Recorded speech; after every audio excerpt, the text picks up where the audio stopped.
Assalamualaikum warahmatullahi wabarakatuh. Alhamdulillah, di kesempatan kali ini saya akan mempresentasikan hasil dari tugas saya mengenai proses dari hasil desain solusi terhadap permasalahan yang telah saya teliti terhadap poster peringatan keamanan. Nah, adapun yang saya paparkan solusinya pada saat ini adalah aplikasi keamanan untuk masyarakat. Nah, sebelumnya di sini kita akan melihat terlebih dahulu daftar isinya. Pertama ada penulis, pra-production, latar belakang, permasalahan, hasil survei, produksi, solusi, desain aplikasi, pasca produksi, penerapan, moodboard, font, warna, tampilan, dan harapan. Nah, di sini tentang penulis, perkenalkan saya Nur Karimah Syahputri, NIM 19/01599 dari DKPB 2019. Nah, masuk kepada praproduksi. Di praproduksi ini kita akan membahas mengenai latar belakang permasalahan. Nah, jadi permasalahan yang saya angkat pada kesempatan kali ini adalah mengenai permasalahan kejahatan yang terus berkembang yang tak ada habis-habisnya.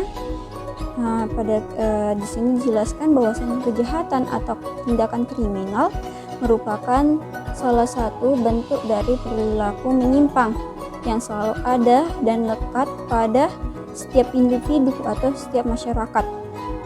Perilaku menyimpang ini merupakan suatu ancaman yang nyata atau ancaman terhadap norma-norma sosial yang mendasari kehidupan atau keteraturan sosial dan menimbulkan ketegangan individual maupun ketegangan sosial dan merupakan ancaman real atau potensial bagi berlangsungnya ketertiban sosial. Nah, jadi kita tahu bahwasanya kejahatan tindakan kriminal merupakan suatu perilaku yang menyimpang, suatu yang yang melanggar norma-norma sosial, dan hal ini harus diatasi gitu kan. Tindakan kriminal, kejahatan itu harus ada solusinya, harus diatasi gitu kan. Nah, namun solusi seperti apakah yang baik gitu kan. Nah, sebelumnya kita bahas dulu permasalahan yang sering terjadi gitu kan, kasus-kasus yang sering terjadi pada kita. Nah, kasus jambret dan begal tidak kunjung habis-habisnya. Nah, kan benar gitu kan. Jambret, begal, pencurian itu tidak habis-habisnya gitu kan. Mereka memiliki motif khusus gitu kan, motif perilaku mereka itu motifnya sama dari tahun ke tahun, itu sama, pasti didasari dengan ekonomi kalau enggak yang lainnya, dan itu terus gitu motif mereka. Adapun menurut situs Dataku, nah sini saya mengambil dari situs Dataku bahwasanya data kasus pidana di Indonesia di tahun 2017 sebanyak 4.759.000 kasus. Di tahun 2018 sebanyak 4.318.000 kasus. Di tahun 2019 agak menurun menjadi 3.992.000 kasus. Di tahun 2020 naik lagi gitu kan, naik sedikit menjadi 4.239.000 kasus. Dan di tahun 2021 pada saat ini data sementara 1.357.000 kasus. Nah, dan data ini yang di tahun 2021 ini masih sementara dan kemungkinan akan meningkat kembali gitu kan. Nah, kita lihat gitu, ini kejahatan keseluruhan gitu kan. Dari kejahatan ini gitu kan, dari tindakan pidana ini ternyata yang menyumbangkan angka yang paling tinggi gitu kan, angka yang paling besar itu ternyata kejahatan pencurian, baik itu pencurian dengan kekerasan dan sebagainya, seperti penjamretan, seperti pembegalan dan lainnya. Itu yang menyumbangkan angka yang paling tinggi gitu. Nah, selanjutnya kita akan melihat hasil survei dari data statistika. Nah, ini data statistika dari khusus kita lihat dari ranah yang lebih kecil lagi, dari cakupan yang lebih kecil lagi, yaitu dari kita lihat dari kasus pencurian gitu.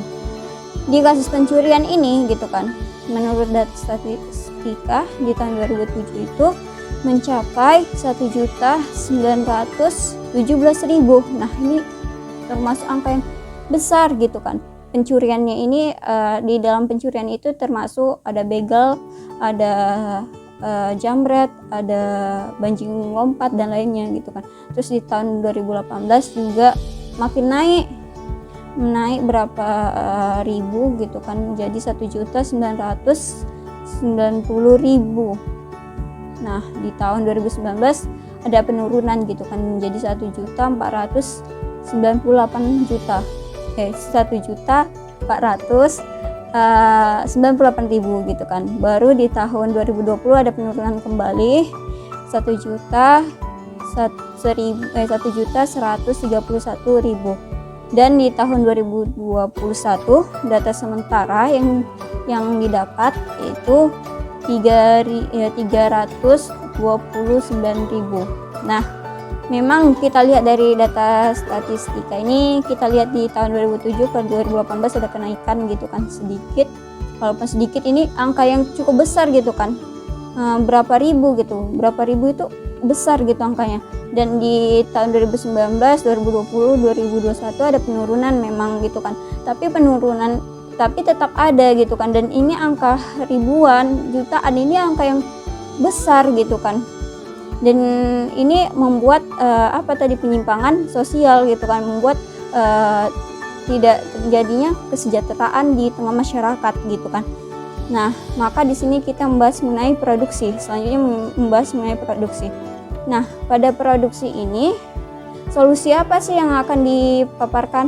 Nah, pada data ini gitu kan, dari data yang kita dapat tadi, angka kejahatan di Indonesia tidak kunjung selesai. Memang iya kan, walaupun ada penurunan tadi, tapi tetap tidak ada penyelesaian, tidak selesai gitu kan. Maka untuk mencegahnya harus ada penanganan atau solusi yang baru dan cerdas. Karena kita ketahui bahwasanya kejahatan itu sebenarnya bukan karena niat gitu kan, tetapi karena adanya peluang gitu. Masyarakat sering lupa untuk tidak berhati-hati menjaga dirinya dari tindakan kriminal. Dari hal itu, solusi yang tepat adalah memberikan aplikasi peringatan kepada masyarakat atau mengingatkan mengenai bahaya kejahatan di sekitarnya. Seperti dikatakan sebelumnya, saya katakan gitu kan, dimanapun, kapanpun, siapapun gitu kan, pasti kejahatan itu ada di sekitar kita gitu. Kejahatan itu nggak memandang umur, nggak memandang usia, nggak memandang profesi kita gitu kan. Semua kalau misalnya udah waktunya, pada saatnya itu gitu kan, kejahatan ada di sekitar kita. Mau kita usianya tua, muda gitu kan, profesi kita sebagai apa, kalau memang sudah ada kejahatan, ya kejahatan itu bisa melukai siapapun gitu kan. Nah, pada kesempatan kali ini gitu kan, solusi yang saya paparkan adalah aplikasi keamanan yang di dalamnya itu memiliki fitur-fitur yang menarik gitu kan. Yang di dalamnya itu nanti saya terdapat penanganan yang sangat mendalam gitu kan. Di salah satu fiturnya itu terdapat kita dapat mengetahui lokasi-lokasi di mana saja sih yang rawan dengan kejahatan. Pada saat itu kita bisa mengetahuinya. Jadi saat kita tahu rawan kejahatan, kita lebih bisa berwaspada gitu kan, lebih bisa berhati-hati gitu kan. Dan gitu di aplikasi ini pun juga menyediakan fitur kontak gitu kan, saat kita kontak darurat, saat kita dalam keadaan berbahaya, kita bisa langsung menghubungi kontak tersebut dan langsung terhubung gitu kan. Dan juga kita bisa mengetahui kejahatan yang di sekitar kita. Saat misalnya ada kejahatan di sekitar kita, nanti alarm dari aplikasi ini akan berbunyi, akan ada notifikasi dari aplikasi ini. Selanjutnya, nah ini adalah tampilan desain yang telah saya rancang, yang telah saya buat dari laman beranda aplikasi ini gitu kan. Di sini nih ada fitur-fitur aplikasinya saja, apa-apa saja. Terus ini pun juga ada gambarannya seperti ini kurang lebih gitu. Nah, di sini kita akan bahas mengenai pasca produksi. Nah, setelah mengetahui permasalahannya serta mendapatkan solusinya, maka di pasca produksi ini akan membahas peranan solusi yang tepat yang telah didapat tadi gitu kan. Tahapan pertama yang harus diperhatikan adalah targetnya. Nah, target di sini adalah tadi sudah dikatakan bahwasanya targetnya adalah seluruh masyarakat Indonesia gitu kan. Tidak memandang usia, bahkan yang memiliki kekurangan baik itu tidak buta huruf ataupun apa, bisa menggunakan aplikasi ini gitu kan. Dan selanjutnya kita harus menentukan fitur-fitur apa aja yang harus ada di aplikasi ini gitu kan. Nah, adapun ukuran fitur-fitur ataupun tulisan pada aplikasi ini mengikuti media yang digunakan. Misalnya Android apa yang kita gunakan mengikuti oleh Android tersebut gitu kan. Jadi di sini saya beri nama juga aplikasinya dengan nama My Safety gitu kan. Keamanan saya. Terus di dalam itu terdapat aplikasinya antara lain adalah pengingat keamanan, yang dimana pengingat keamanan ini nanti mengingatkan kita mengenai adanya bahaya di sekitar kita. Misalnya kita masuk ke tempat wilayah yang rawan dengan penjamretan atau rawan dengan kejahatan, nanti ini aplikasi ini bisa menotifikasi bahwasanya tempat itu adalah rawan kejahatan, sehingga kita dapat lebih berwaspada dan lebih berhati-hati. Terus ada lokasi rawan kejahatan. Nah, di lokasi rawan kejahatan ini kita dapat mengetahui lokasi-lokasi mana aja sih yang ada rawan kejahatannya, sehingga kita saat mau ke sana kita tahu dan bisa menjaga diri gitu kan, lebih berwaspada. Terus ada pos keamanan saat kita dalam keadaan darurat atau dalam keadaan bahaya ataupun kesesat, kita bisa mengetahui dari aplikasi ini pos-pos keamanan mana yang bisa kita datangi gitu kan, pos-pos aparat keamanan mana gitu kan, misalnya kantor polisi atau lainnya gitu. Terus ada juga kontak darurat. Tadi setelah saya jelaskan, kontak darurat ini untuk saat kita misalnya dalam keadaan bahaya, kita bisa langsung menghubungi aparat keamanan dengan kontak ini gitu kan. Terus siapa itu konsultasi. Nah, kan kejahatan itu tidak ada tidak semuanya kejahatan penjamretan, copet ataupun apa, tapi ada kejahatan yang kekerasan rumah tangga dan lainnya. Dengan mungkin dari kekerasan rumah tangga atau pelecehan atau sebagainya, mereka takut melapor gitu kan. Dengan dikasihnya aplikasi ini melayani gitu kan bagi orang yang ingin berkonsultasi gitu kan dengan admin dari aplikasi ini. Nanti admin dari aplikasi ini akan memberikan solusi. Jika memang masalahnya besar, nanti admin ini akan menghubungi aparat keamanan agar masalah ini dapat terselesaikan gitu kan.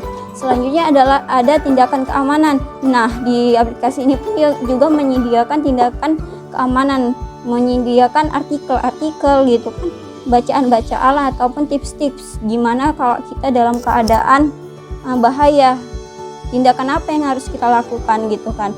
Terus di aplikasi ini pun juga menyediakan keamanan berkendara. Nah, saat kita berkendara ternyata bukan